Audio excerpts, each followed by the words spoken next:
Mga kababayan, mga katambay, si Kamanong po, nagbabalik po muli para po magkomento po sa inyo. Dito po sa Tambayan Makabayan, samahan niyo po yung lingkod. Siyempre po, magandang umaga po muna, tanghali, hapon, gabi, madaling araw po sa atin lahat. Sana po nasa maayos at mapayapa po tayong kalagayan, mga kababayan.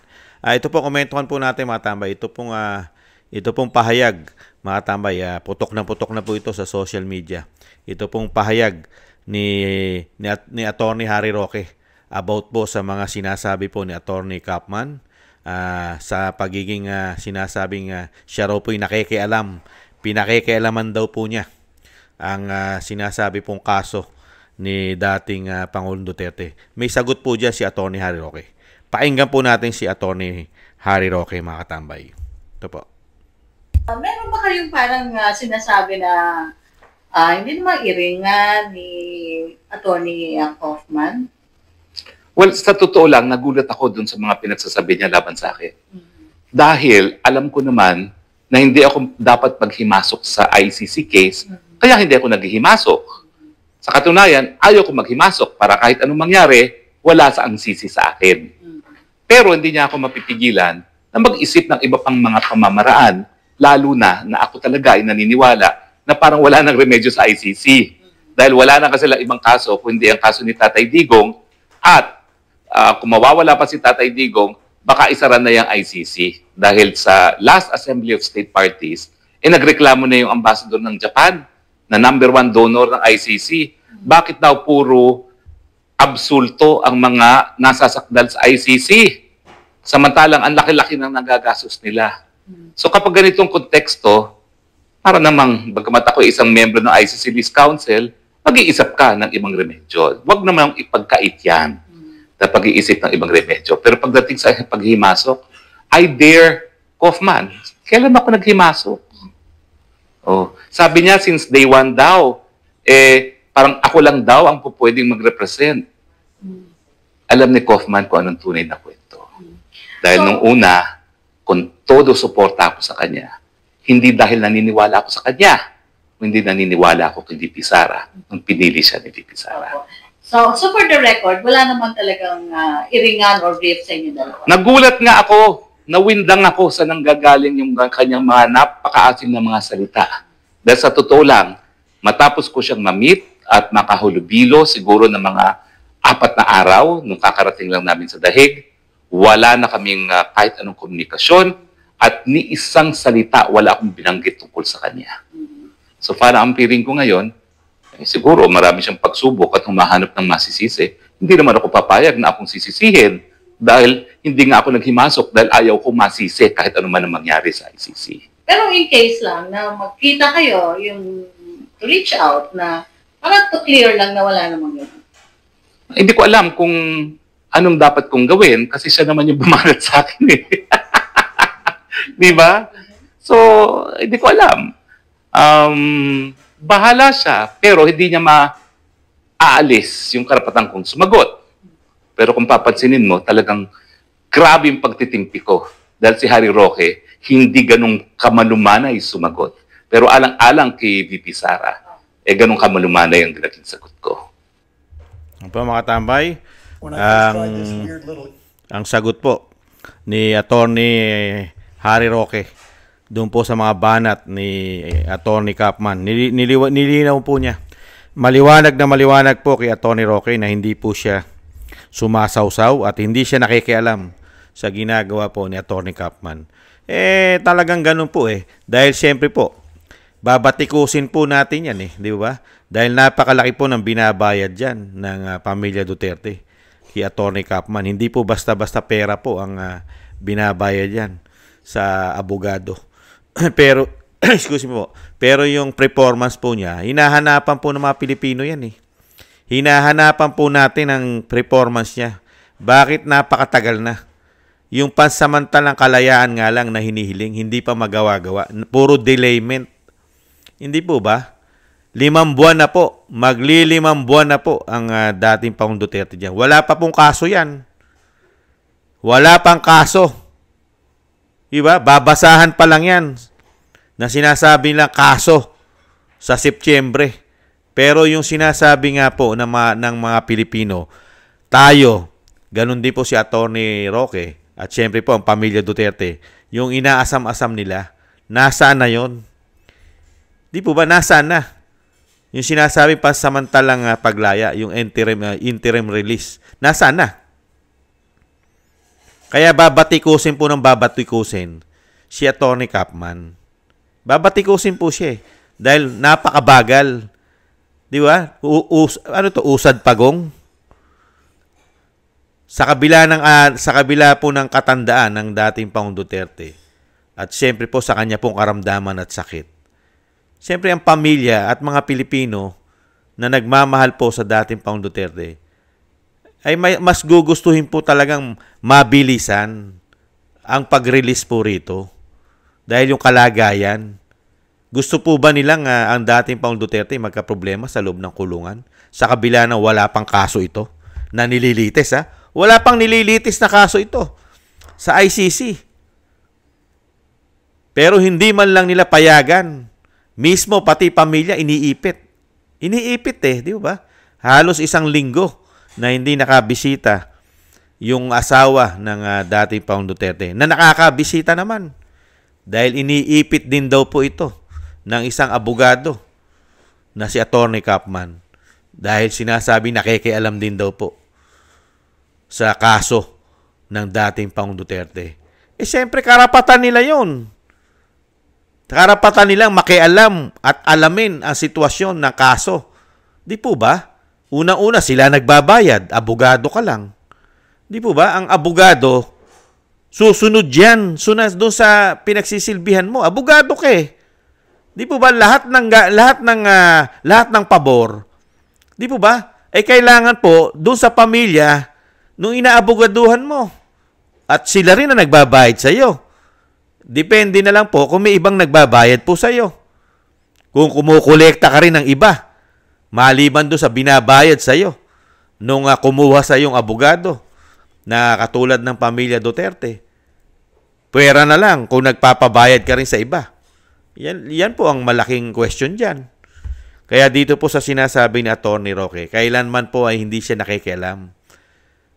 Marami lang po siyang sinasabi sa mamayang Pilipino, sa atin mga Pilipino, na po pwedeng gawin dahil isa rin po siyang ICC lawyer. Pwede rin po siyang tumayo dyan bilang ICC lawyer. Di po ba? Kaya nga lang po, nagka-problema nga lang po. Di po ba? Kaya nga po, hindi na siya nasama dyan.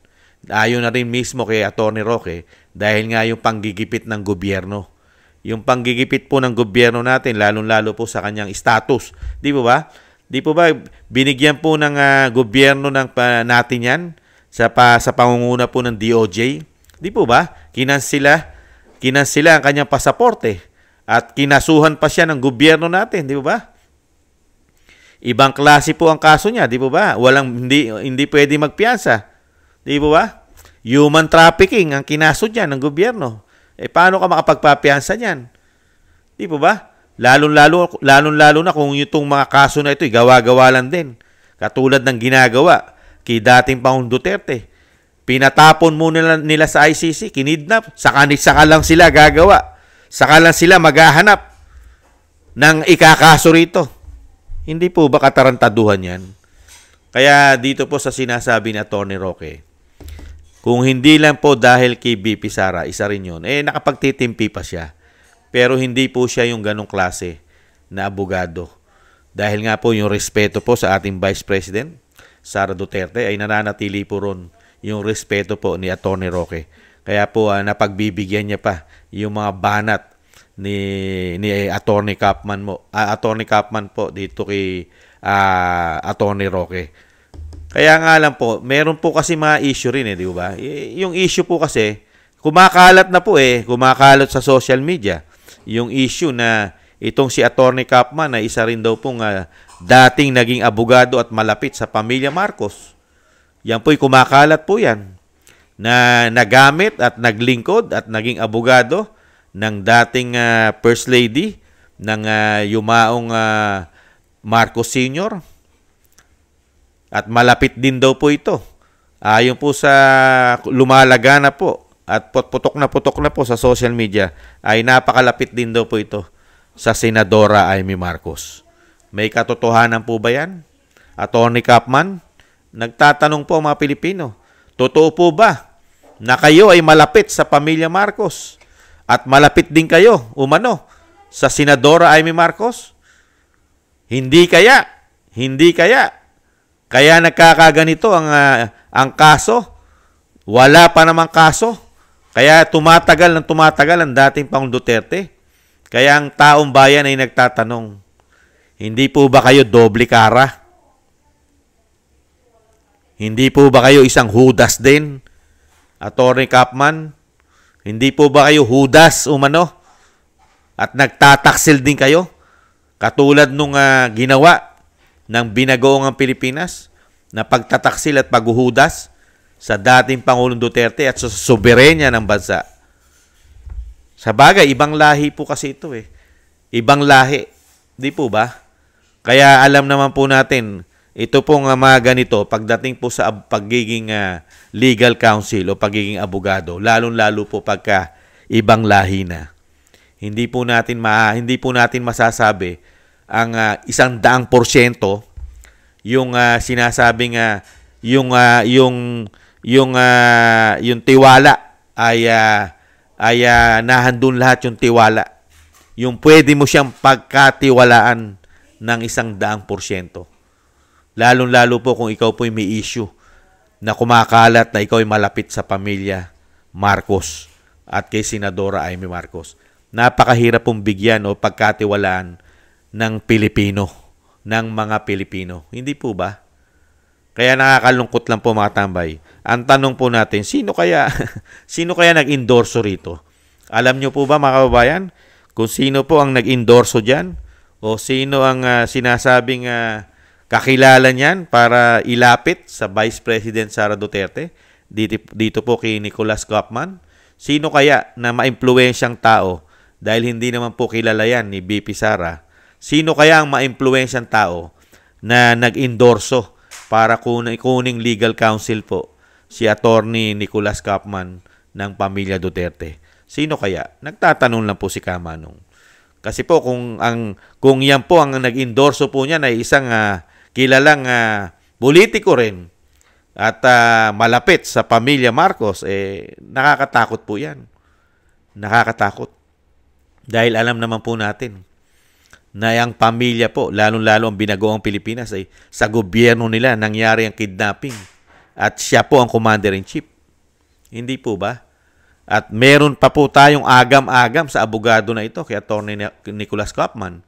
Meron po tayong tanong dito eh. Di po ba? Yung bilang abogado ka ng dating Pangulong Duterte, pero inaasa mo yung interim release, pansamantalang paglaya, sa Pangulong Marcos. Di po ba? Nung nakaraang pahayag niya, doon ka magtataka, bakit gusto mo ilapit kay President Marcos yung mismo na siya ang commander-in-chief, kinidnap, ipinatapon ang dating Pangulong Duterte na walang proseso ng batas, walang due process. Sige nga. Tapos lalapitan mo ngayon ang Pangulong Marcos para sabihin mo na kakausapin mo para sa paglaya, pansamantala. Okay ba yon? Katanggap-tanggap po ba sa mga Pilipino yon?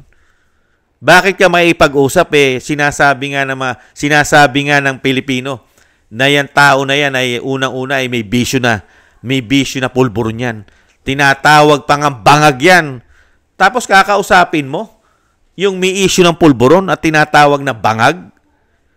At siya rin mismo ang grabing pamumulitika, nag-umpisa. Kung hindi dahil sa kanya, hindi naman maalis ng Pilipinas yan At hindi kikidnapin yan. Umano. Hindi po ba? Tapos makikipag-usap ka sa Pangulo ng bansa na siyang nag-aproba para maipatapon yan sa dahig sa ICC. Kaya nagkakaroon po ng malaking question mark, malaking tanong sa inyo, Attorney Kapman. Namamangka po ba kayo sa dalawang ilog? Gadasagwan nyo, kaliwat kanan, may pakinabang. Ganun po ba, Attorney Kapman? Pag sumagwan kayo sa kaliwa, may salok ng pera. Pag sa kanan, ganun din. Doble kara. Kahit saan mo ibato, magkakapera. Ganun po ba? Attorney Kapman, nagtatanong lang po si Kamanong, pera-pera po kasi. Dahil una-una, ibang lahi. Di ba? Hindi natin alam kung ano ang kanyang layunin dito. Dahil alam naman po natin na gumagastos po ang gobyerno natin ng isang damukal na salapi. Yan po'y putok na yan. Dahil ang ICC ay kumukolekta po ng pera yan. Hindi po kikilos yan ng walang salapi. Hindi po ba? At isa pa, yung sinasabi rin ni Harry Roque, tanging si dating Pangulong Duterte na lang ang nililitis dyan. Di ba? Kilalaki ng gastos nila. Kaya nga nagrereklamo na ang ambassador ng Japan dahil sila po yung pinakamalaki o malaking donation na binibigay sa ICC. Pero ganyan lang po ang nililitis ng ICC. Wala pang kakwenta-kwenta at sumausaw pa sa pamumulitika umano ang ICC. Hindi po ba? Kaya sinasabi nga ni Atty. Roque, darating ang panahon, malapit na nga raw niya, masibak yan eh. Hindi po ba? Masisibak na. Dahil nga po, ang popularidad ng ICC ay bagsak na. Pati ang tiwala ng mga bansa ay nawawala na sa ICC. Dahil nga sumasawsaw ito umano sa politika. Kaya mga kabayan, ayan po, maliwanag po ang sinabi ni Atty. Roque. Never siyang sumausaw at hindi siya nakikialam kung ano diskarte, kung ano ang ginagawa ng legal team dito po sa grupo ni Atty. Kapman. Kaya nga lang po, ang talagang sinasabi rin ni Atty. Roque, yung sisi, naghahanap lang daw po ng masisisi ang Atty. Kapman dahil dun po sa kanyang kakulangan at kabagalan dito po sa kaso ng dating Pangulong Duterte. Yung napakasimple nga naman na po pwede naman po i-grant at ibigay ng ICC yung pansamantala kahit hindi sa Pilipinas. Kahit hindi sa Pilipinas, pansamantalang palayain. Kahit po sa Netherlands, hindi mo na palabasin ang bansang Netherlands. Kahit mismo sa The Hague, basta mawala lang siya doon sa facility na ang pamilya ay hindi nakakadalaw. Diba? Iniipit. Pinupolitika pa yata pati pagdalaw ng pamilya Duterte. Bakit hindi magawa ng paraan? Anong klaseng abogado? Yung napakatagal, 5 buwan, hindi pa rin magawa. Di po ba? Wala pang kaso at hindi pa ito convicted. Yan ang mahirap. Di po ba? Hindi natin alam kung ito'y merong under the table o meron na kasunduan. Meron kaya silang kasunduan na hanggat maaari ay huwag palalabasin ang dating Pangulong Duterte sa ICC dahil doon sa kasunduan? Hindi malayo dahil ang pera ay umaapaw ngayon sa kanila. Di po ba? Isang damukal ang pera po na issue po ngayon sa ating gobyerno. Lalong-lalo po na yung pera natin hindi nila maipaliwanag kung saan nila dinadala. Binabaon pa tayo sa utang. Pero ngayon, lumilinaw na po yata ang lahat. Ang pera po ay unang-una ay ginamit nila sa pamumulitika at pagpapabagsak umano sa pamilya Duterte. Hindi po ba? Kaya nakakalungkot po. Kaya dito po, hindi naman po titigilan ni Atty. Harry Roque yan eh, mga kabayan. Hindi po titigil si Atty. Harry Roque. Dahil si Atty. Harry Roque ay nahandyan po yung para siya sa katotohanan. Para po siya sa katotohanan. At iyahayag niya po lahat dahil may kaalaman po siya. Dahil po siya international lawyer. Katulad po sa ICC. Kaya niya pong sagutin lahat yan. At kaya nga lang po nakakalungkot, wala na po tayong update ng mga ilang araw o isang linggo na. Dahil dito sa mga ginawang katarantaduhan, kagaguhan umano, kung sino man ang nasa likod ng hindi po nila pagtanggap o hinaharang ang pagpasok ni Ma'am Hanilet Abansenya sa pagdalaw sa dating Pangulong Duterte. Kaya wala po tayong update kung ano po ang talagang kalagayan ng dating Pangulong Duterte, mga kababayan. Sana po ay ito po si Atty. Kapman ay magsalita po siya. Magsalita po siya ng katotohanan. At huwag po yung puro batikos na para na po siyang mga dilawan. Para na po siyang mga pulahan. Para na po siyang mga liberal umano. Batikos ng batikos. Ang kailangan ay gawa. Hindi batikusin. Ang trabaho mo, ipagtanggol. Ipagtanggol ang kliyente mo. Hindi para sumausaw ka sa politika. Atty. Kapman. Nagtatanong lang po si Kamanong. Maraming salamat po mga tambay sa nagusto po natin Tambayang Makabayan sa YouTube at TikTok at sa ating po mga subscribers. Maraming salamat po. Mabuhay po kayo. Ingat po. At syempre po sa ating po mga kababayan nagbibigay po ng tulong at biyaya. Maraming salamat po. Shoutout po sa inyo mga kababayan. Thank you po. Kina Gay at Gay, Shen at Shena, kay Norma Garcia, Michelle Yamaguchi Vlog, Rosalina RK Team 888, Wills Bubbles 5697, si Arpel Villacorta, Teodorico Erguisa Jr., Ani Jo, ako si Pilam, Jovelyn Watanabe ng Japan, si Jem Aris na United Arab Emirates, Baby Roman, Ate Isa na Cagayan, Julieta Silona ng Sydney, Australia, Gina Ray Solidides ng Berlin, Germany, Jake Yahoo 4531 ng Maisug, California, USA, Eric Hershaw ng Canada, at si Kingston 123 na Hong Kong. Thank you po sa mga tulong at biyaya. Mabuhay po kayo. Ingat po. Shoutout po sa inyong lahat. At yung panalangin at dasal po mga kabayan, sama po natin ang pamilya Duterte, ang Vice President, at lalo po ang ating dating Pangulong Duterte na madugtungan pa po ang kanyang buhay, kalakasan, at mailayo po siya sa kapahamakan at makabalik po sa lalong mabilis sa ating bansa. Maraming salamat po mga tambay. Tayo rin po. Ingat. Doble ingat po. Sa muli. Paalam. Bye-bye.